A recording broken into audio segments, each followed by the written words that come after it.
Non è colpa mia, Pietro. L'ho detto. L'ho amato, lo amo ancora. Che posso farci? Gli ho creduto con tutte le mie forze.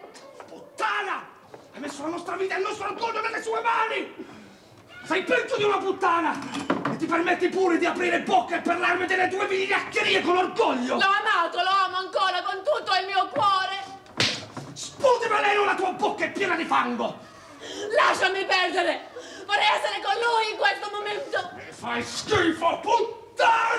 La mia vita è sua, lo amo! Non te ne vergogni? No! Ti ammazzo! Pietro! Falla finita! C'è disonorato, non se ne vergogna! Una puttana!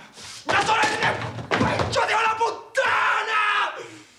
Ha disonorato la famiglia e me! Quel bastardo ha violato il suo onore e quello della nostra famiglia.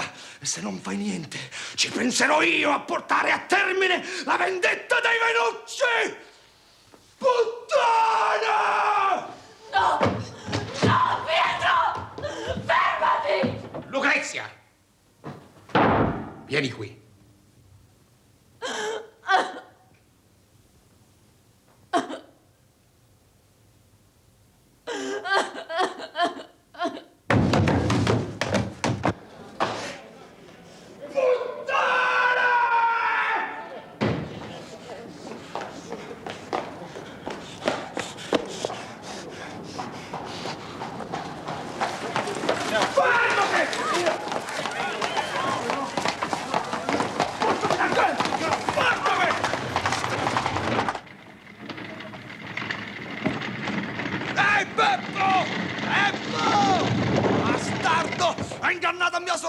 Hai fatto di mia sorella una puttana! Hai calpestato il suo onore e quella della nostra famiglia!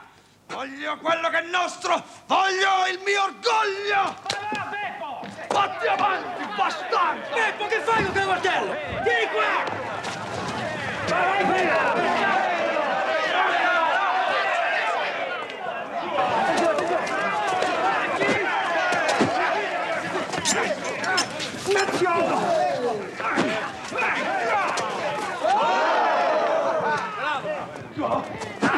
Quello che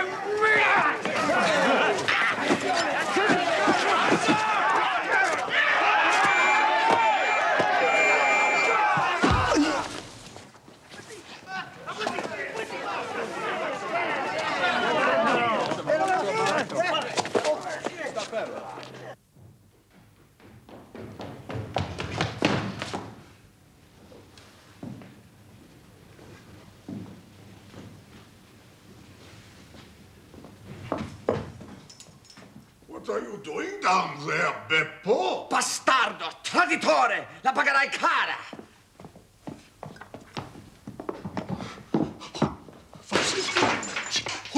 Warum? Porco!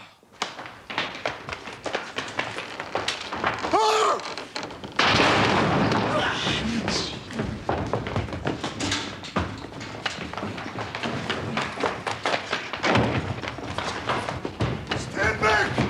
We have him at last!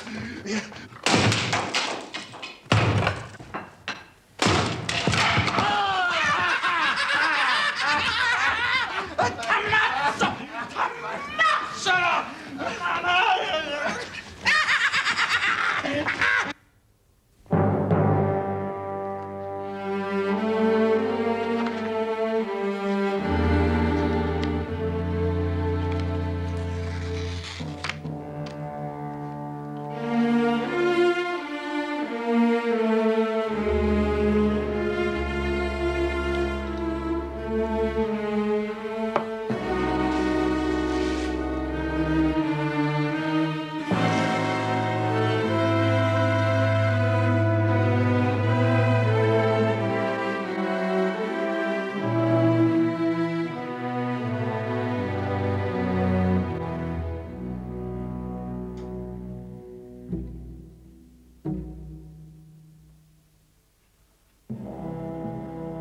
Assassino.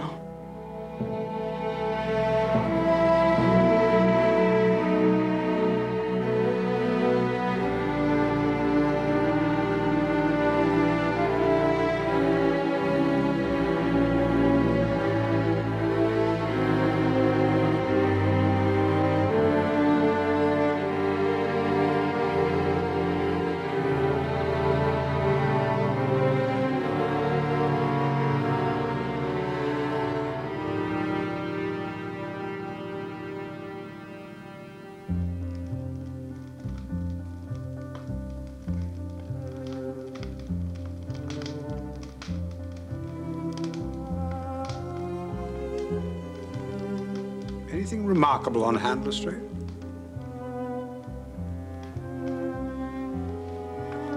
No. Nothing in particular.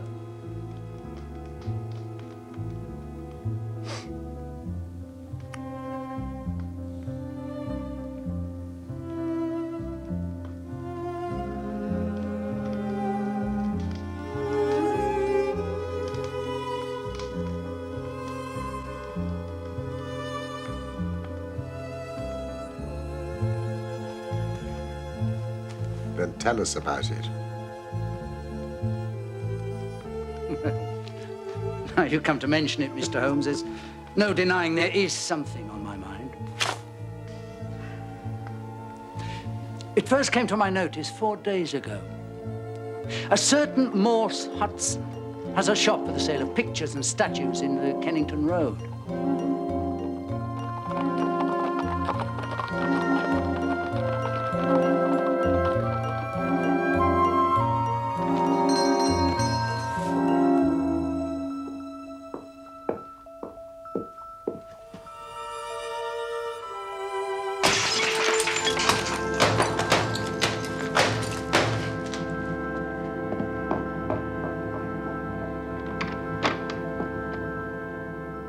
But what happened last night was more serious and also more singular. Burglary. Exactly. The house of a Dr. Barnicott was broken into.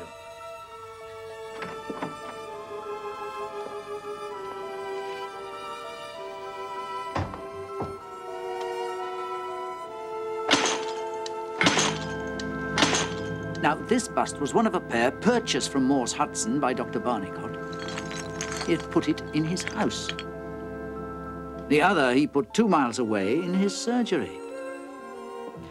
Later that same night,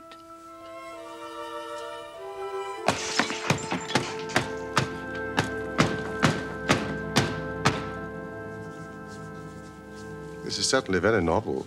yes, I thought it would please you. Though, in my opinion, it comes more into Dr. Watson's line than ours. Disease?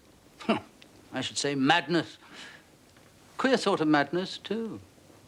You wouldn't think there was anybody living nowadays, would you, have such a hatred for Napoleon Bonaparte?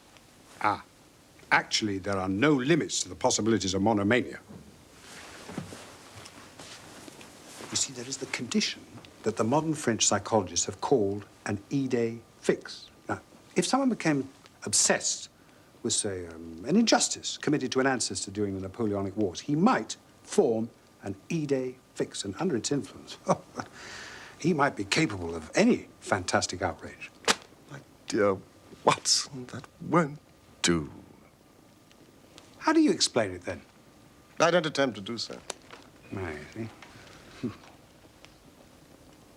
I would simply observe that there's a certain method in this gentleman's eccentric madness. I mean, for example, in Dr. Barnicott's house, where a sound might arouse the sleeping family, the bust was taken outside before being broken, whereas in his surgery, where there was less danger of alarm, it was smashed where it stood. Well, I only mention it because you usually have a taste for all that is out of the common, no matter how trivial. No, I dare call nothing trivial, Lestrade. Some of my most classic cases have had the least promising commencement. Yeah, that dreadful business of the Abernethy family. Ooh. I'd hardly call the dismemberment of an entire family trivial. Well, Watson, would you be so kind as to explain? What? Well, the point is that it only came to Holmes's notice because of the depth to which the parsley had sunk into the butter on a hot day. Ah. So you see, I cannot afford to smile at your 3 busts, Lestrade. However, I would be obliged if you would keep me informed as to developments.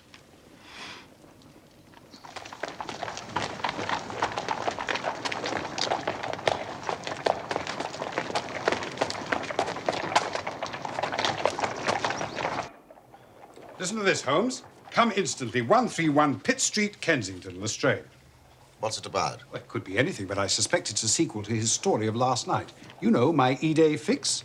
Finish your coffee. There's a cab at the door. 2 minutes.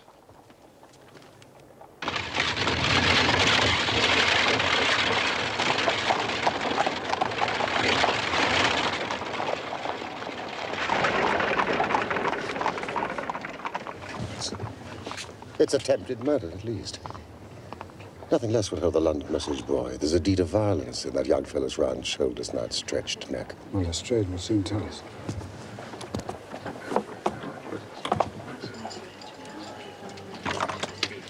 Look at this, Watson.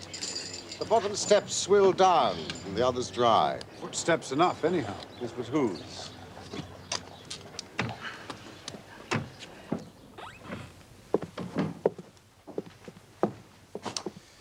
It's the Napoleon bust business again, gentlemen. They smashed another. I'm afraid the affair has taken a graver turn. This way.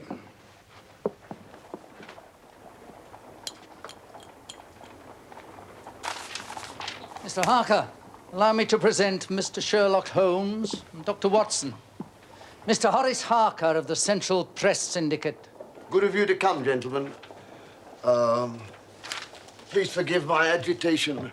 No apology necessary, Mr. Harker. A body on one's front doorstep is always unsettling.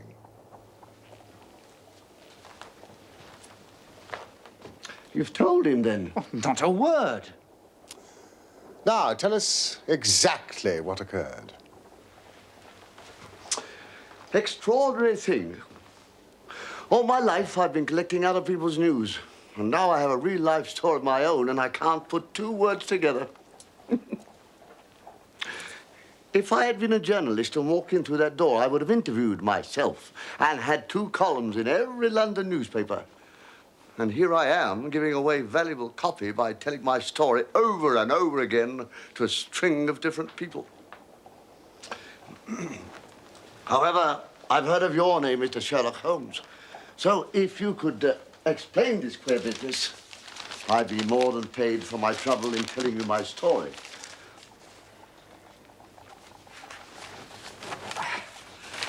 A great deal of my journalistic work is done at night in my den, in that room adjacent to this one. At some time in the small hours of this morning,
I shall live that moment over and over again in my dreams.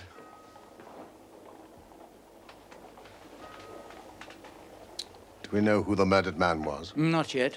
But you can see the body at the mortuary if you wish. Where did you purchase your bust, Mr. Harker?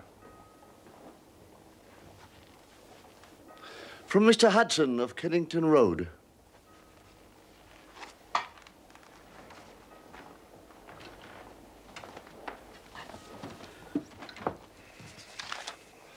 Do we know what became of it?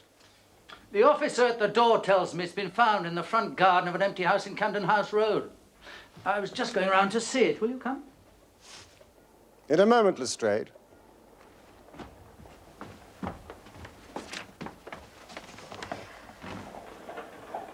Well, the intruder had either very long legs or was the most active man, with that area beneath. It was no mean feat to climb up to this ledge, let alone to open the window.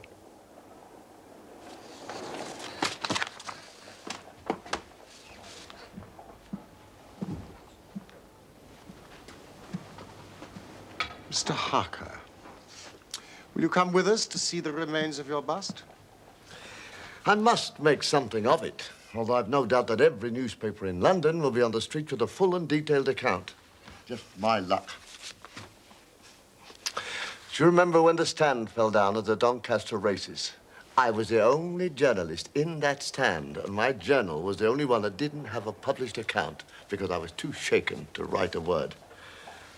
Now, I should be too late with a murder on my own doorstep.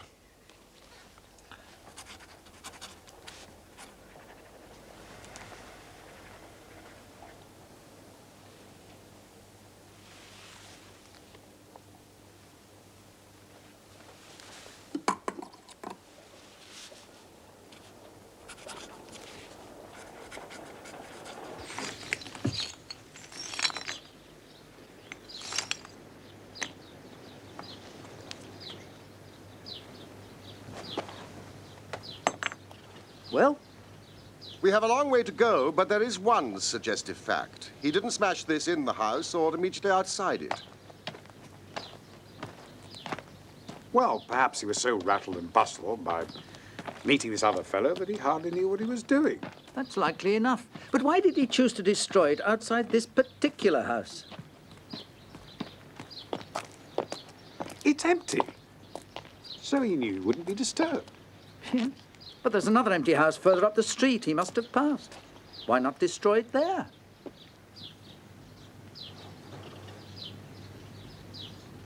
The lamp!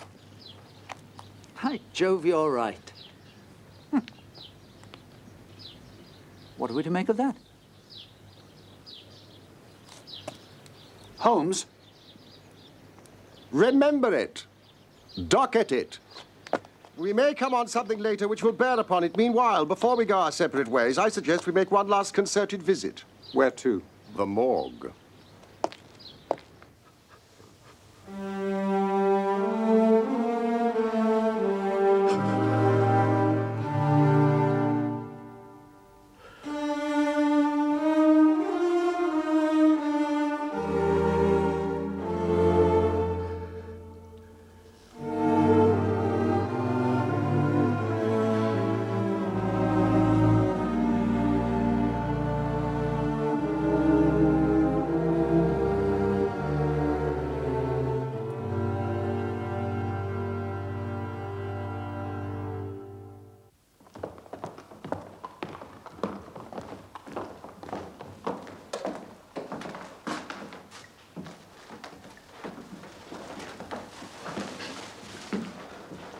They made nothing of his identity up to now. He was poorly dressed, but doesn't seem to have been a labourer. Well, whoever's responsible did a nasty job on the fellow's throat. Oh, that was a murder weapon. Had a serrated blade. Though whether it belonged to the murderer or the dead man, we don't yet know. Anything in his pockets to help identify him? Precious little. If it might interest you, Mr. Holmes. Forgive me, Lestrade, I was just contemplating the one mystery that not even I can solve. Death itself. Pray continue. As you can see, he carried very little. An apple, some string, a shilling map of London, and a photograph. Oh, part of one, it's torn. Look. Ugly-looking devil. Positively simian. What steps do you propose next, Lestrade? Well, the most practical way of getting at it, in my opinion, is to identify the dead man. Once we know who he is and who his associates are, we should have a good start in learning who killed him on the doorstep of Mr. Horace Harker. Don't you think so, Mr. Holmes? No doubt. It is not the way that I would conduct the case. Oh, what would you do? Now, don't let me influence you, Lestrade. I suggest you follow your line of inquiry and I mine. Then we can compare notes, and each supplement the other. But if you are returning to Pitt Street, I would be grateful if you would tell Mr. Harker that I have quite made up my mind in this matter. I'm certain that it was a dangerous and homicidal lunatic with Napoleonic delusions at his house last night.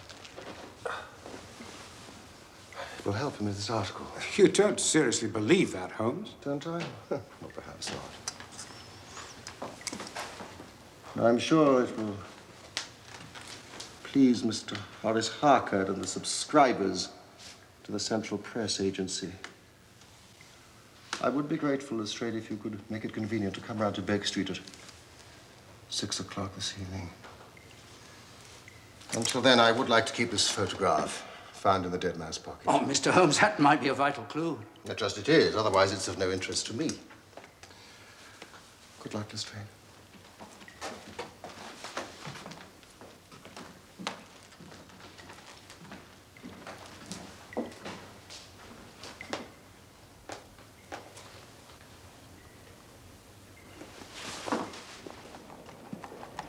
What we pay our taxes for, I don't know. When any ruffian can walk in and break one's goods under one's nose. A superb bit of craftsmanship it was, too.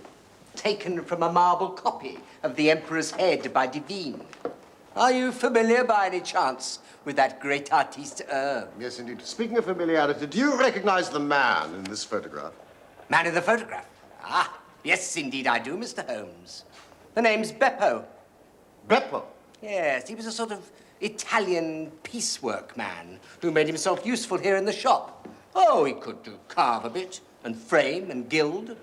I took him on about 10 days ago, but he only stayed a week and then just disappeared. Didn't even collect his wages. Perhaps he was responsible for the breakages. Responsible for the breakages? Responsible for the breakages? My dear sir, this is an international conspiracy. A nihilist plot. Red Republicans, I call them. Yes, no one but an anarchist would go about breaking statues. Did they break every one that you sold? Break every one I sold? Well, hardly that. Just the 2 bought by a local doctor and the 1 left here in my shop. If anything happened to the other 3, I know nothing of it. 3? So there were 6 to begin with? 6 to begin with? Yes, a batch of 6. I ordered them especially from Gelder and Company of Stepney. They do excellent molding work. Do you happen to know the names and addresses of the other customers? My ledgers, Mr. Holmes, are confidential. Mr. Hudson, if your theory is correct, oughtn't we to warn these people of this most dangerous plot? And who better to do that than Mr. Sherlock Holmes? Mr. Sherlock Holmes? Yes, quite right, sir. Yes, the country slumbers, but we shall remain vigilant. Follow me, sir. Here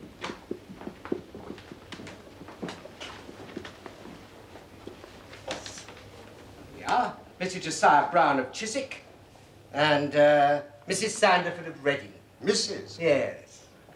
Mr. Hudson? Did your 2 busts differ in any way from the other 4? Differ from the other 4? No, they were all identical. And all with the beautiful decoration which I ordered especially. Yes, but apart from the decoration, were your 6 busts the same as all the others? The same as all the others? Well, I suppose so. But you'd have to apply direct to Gelder and Company to find that out. In person. Excellent idea. Gentlemen, when you meet the manager, would you be good enough to warn him of the conspiracy? With all the busts they have on the premises, the Red Republicans could have a field day. Normally, we sell the busts without decoration. But Mr. Hudson ordered that the whole uniform be painted. It was expertly done and made it a very special issue. In terms of the construction, however, there is no reason why the 6 Napoleons we sold to him should be different from hundreds of others. You see, the 2 molds are poured together and filled with plaster to make the complete bust. Are they solid? Solid? Of course. Aber natürlich. Then they are placed in a special room to dry and afterwards stored. The wholesale price is 6 shillings, but the retailer would get 12 or more. I can think of no reason someone would wish to destroy them. Or murder for them? Well.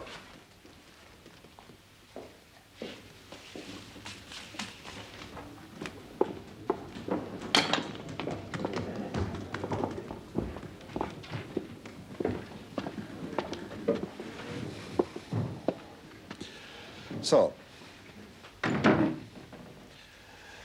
your interest in the molding process had ulterior motives. Herr Mandelstam, I wonder if you happen to recognize the man in this photograph. Ah, the rascal. Yes, indeed. I know very well. This has always been a respectable establishment, and the only time we ever had the police in here was over this fellow. About a year ago, he knifed another Italian in the street and ran in here with the police on his heels. Was his name Beppo, by any chance? Beppo, yes. His second name I never knew. Serve me right for employing a man with such a face. But he was a good workman, one of the best. Do you happen to remember exactly when he was arrested? I could check the pay lists. According to Morse Hudson's records, you sold him 6 Napoleons on June the 3rd of last year. Richtig. That is correct. And Beppo last collected his wages on May the 20th of that same year. Then he must have been arrested sometime the following week. Well, no doubt the police have the exact details. The young Italian survived, so Beppo went only to prison for 1 year. We have a cousin of his working here. Perhaps you would wish to speak with him? No. Not a word to the cousin, I beg of you. The matter is very important, and the further I go with it, the more important it seems. So, yeah, I really thought his cousin might know when Beppo is to be released. Herr Mandelstam, if my surmises are correct, our friend Beppo has been out of jail for at least 11 days. Ach du lieber Gott.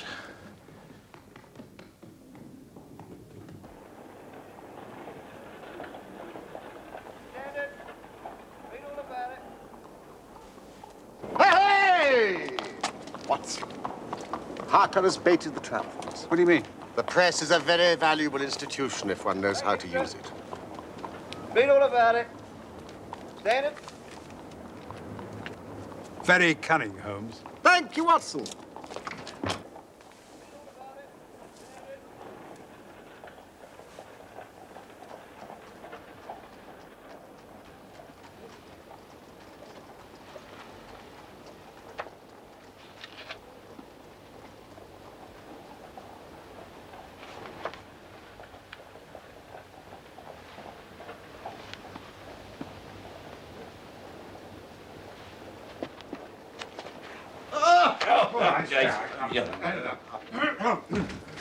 Lestrade! Mr. Holmes? Doctor? Please, sit down. Oh. Thank you. Well, what luck, Mr. Holmes? We've had a very busy day. Not entirely wasted. I can trace each of the busts now from the beginning. The busts. Well, of course, you have your own methods, Mr. Sherlock Holmes. Not for me to say a word against them. But I think I've done a better day's work than you. I've identified the dead man. Splendid. Who is it? Pietro Vannucci, son of a respectable Italian tradesman, but involved with a secret political society. Red anarchists? Oh, you've been talking to Morse Hudson, haven't you? Do go on, Lestrade. I refer, of course, to the mafia, which, as you may know, enforces its decrees by assassination. Obviously, our murderer broke the rules in some fashion, and Pietro is put on his track, possibly with that photograph to aid identification. They meet, but Pietro receives his own death wound in the scuffle. Excellent, Lestrade, but I don't quite follow your explanation of the destruction of the busts. Oh, the busts. You can never get those busts out of your head. The busts are nothing. Petty larceny, 6 months at most. No. It's murder we're really investigating. And I tell you, I'm gathering all the threads into my hand. And the next stage? Ah, well, now. We have an inspector who's made a speciality of the Italian quarter. I shall go down there with him, find the man in that photograph you're carrying, arrest him for murder. What you say, Mr. Holmes? Will you come with us? I think not. I fancy Chiswick as the address most likely to find him. Chiswick? If you and some of your men will come with us to Chiswick tonight, I will go to the Italian quarter with you tomorrow, and there will be no harm in the delay. I suggest you dine with us. And then you're welcome to the sofa. A few hours' sleep will do us all good. I don't intend to leave the house before 11, and it is unlikely that we shall be home before morning. But, Mr. Holmes... In the meantime, I have a letter to send by express messenger. Mrs. Hudson! Mrs. Hudson! Chiswick?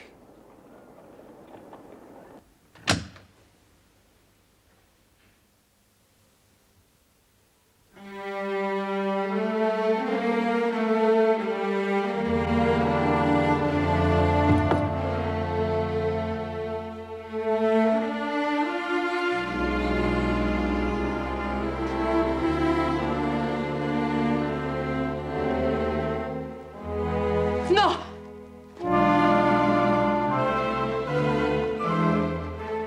Queste non sono cose da donne. Ho disonorato la famiglia. E lo devo fare io. Sono io il capofamiglia. È mio dovere.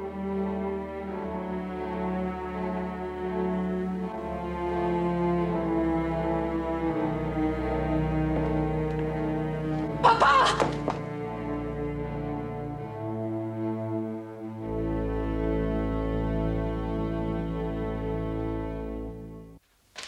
Milan.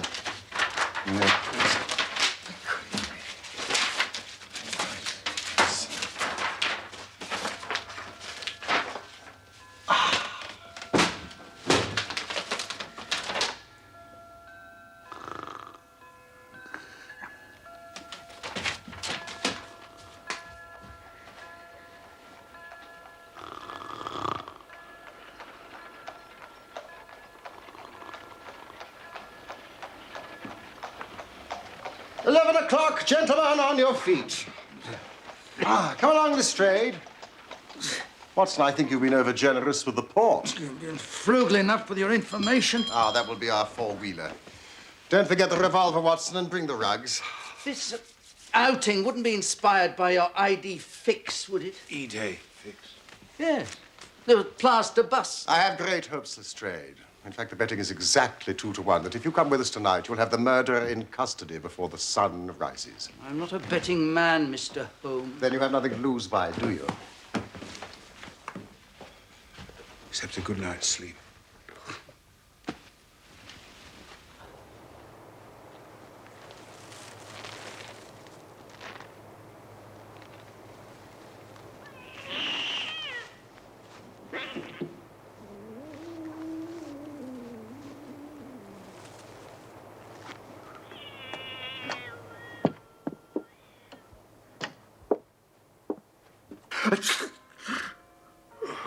Watson, if you've caught a cold, it's your fault. You left the rugs behind. Sorry, Holmes.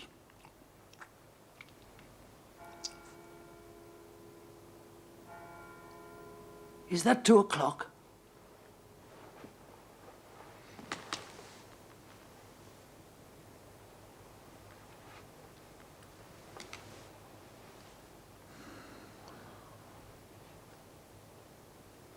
Don't suppose we can smoke, can we? No. No, thought as much.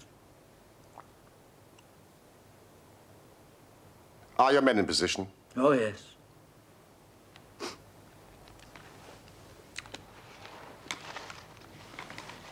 Have a humbug, Lestrade. Watson, this is no time for humbugs. Look!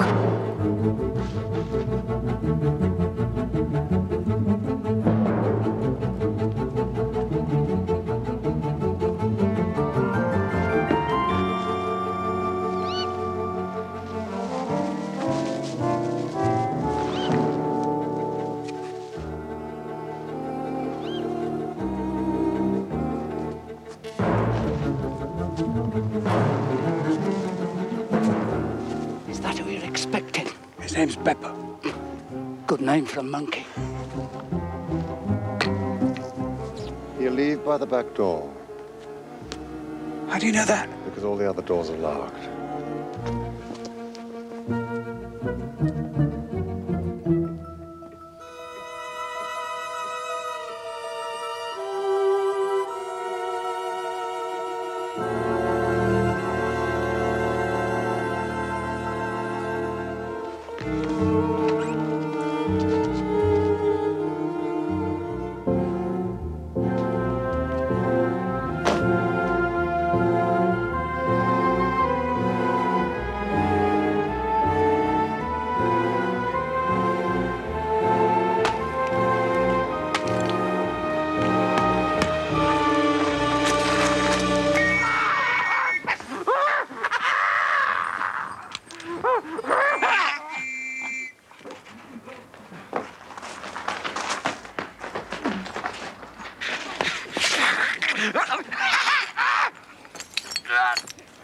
Oh dear, it's smashed. Mr. Josiah Brown, I presume? Yes, sir. And you no doubt are Mr. Sherlock Holmes. I had the note you sent by the express messenger, and I did exactly as you told me. Following your instructions, we locked every door so as to lead him into the back. And I'm very glad to see you have the rascal. Now, I hope, gentlemen, that you will come in and partake of some refreshment. Thank you, Mr. Brown. The hour is rather late. Good night. Good night. Come, Watson, we have work to do. Work? What work? Lestrade, if you will come round to Baker Street tonight at 6 o'clock, I hope to be able to show you that you still have not grasped the full meaning of this business. Oh, I think you'll find my theory of the mafia will work out all right, Mr. Holmes. Good night, Lestrade. Come along now.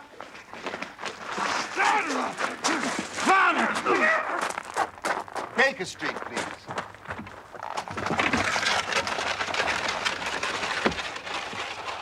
And now, Watson, I commend to you the universal answer to almost all problems. What's that, Holmes?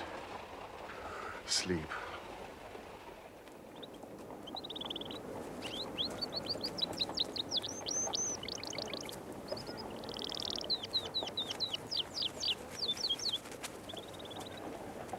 Buongiorno.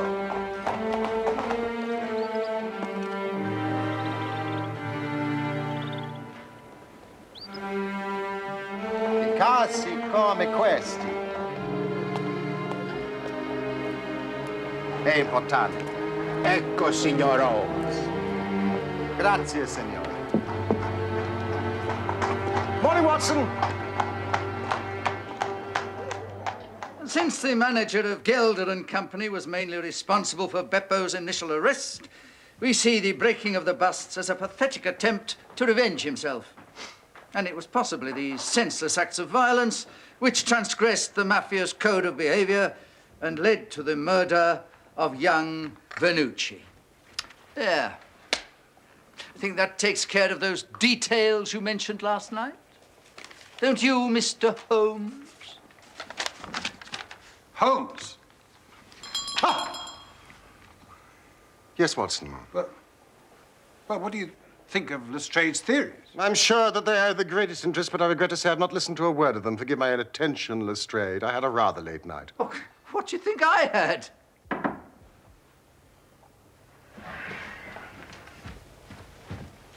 Come in! Is Mr. Sherlock Holmes here? Ah. I fear I am a little late, but the trains were very awkward. No matter, no matter. Have you brought the item?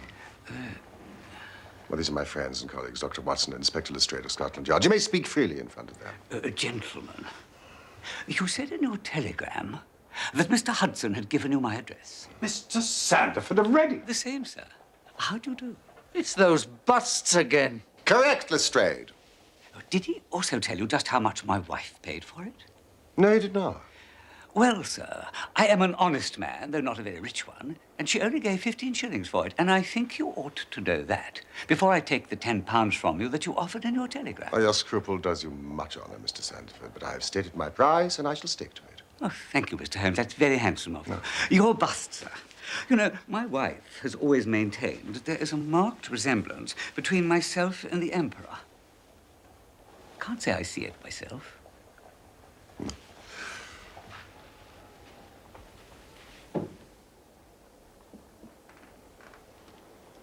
Sixth Napoleon. I contacted Mr. Sandford by telegram this morning. Now,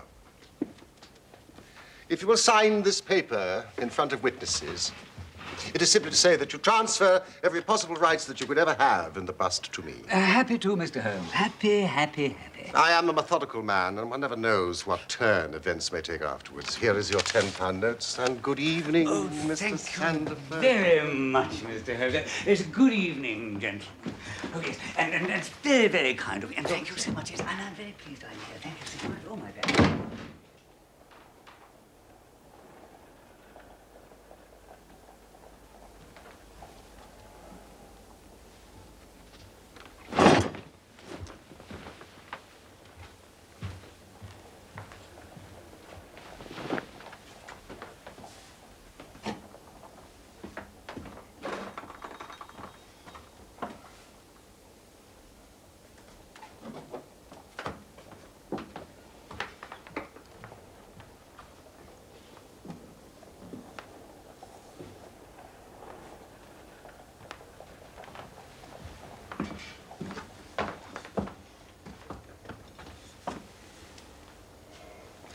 Now, gentlemen, if you would give me your undivided attention.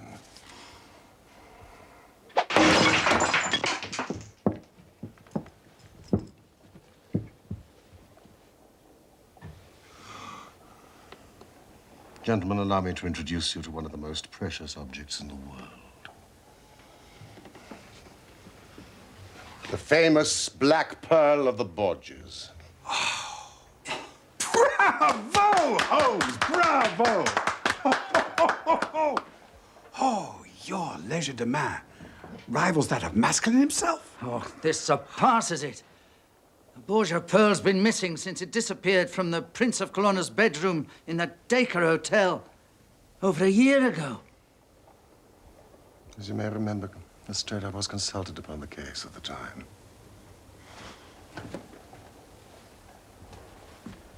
Observe and learn. The moment the name Venucci surfaced in this case, I immediately became intrigued. The Princess of Colonna's maid, for some time, had been one Lucrezia Venucci. Suspicion fell on her, and it was proved that she had a brother in London, but we failed to trace any connection between them. Beppo was the connection. He had been courting Lucrezia Venucci for some time. Where did you get that? Papa Venucci. Oh, I see. When the Venucci family planned to steal the Black Pearl, they used Beppo as a go-between for Lucrezia and her brother. Beppo gleaned enough information to execute the robbery himself and make off with the pearl. Pietro Venucci, the brother, caught up with him outside Gelder's workshop. Beppo stabbed him. He then fled into the warehouse and took refuge in the drawing room. He knew he only had moments in which to conceal the pearl, which would otherwise be found on him when he was searched. Among all the plaster casts drying that day, he made for a batch of 6 that had been earmarked for Morse Hudson, and the base of one of them was still soft.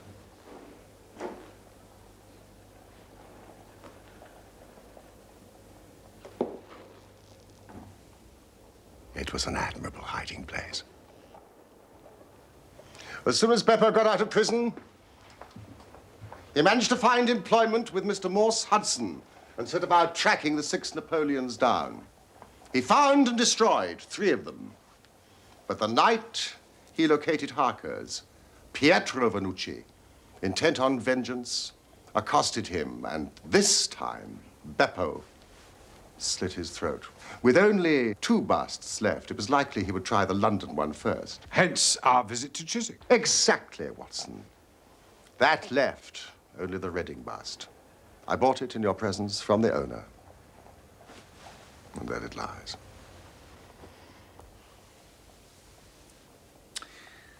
Well, Mr. Holmes,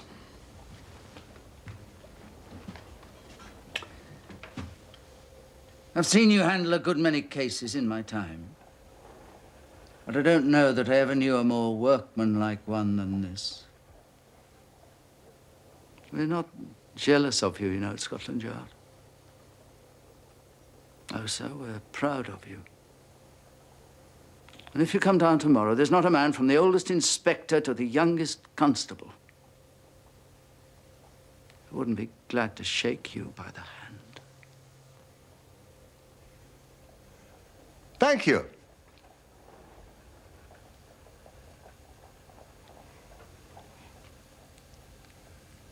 Thank you.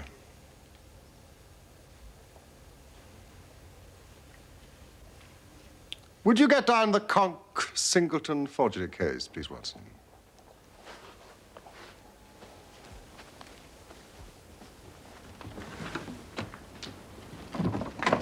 Goodbye, Lestrade. And if a little problem comes your way, I shall be happy if I can to give you a hint or 2 as to its solution.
È finita, Lucrezia.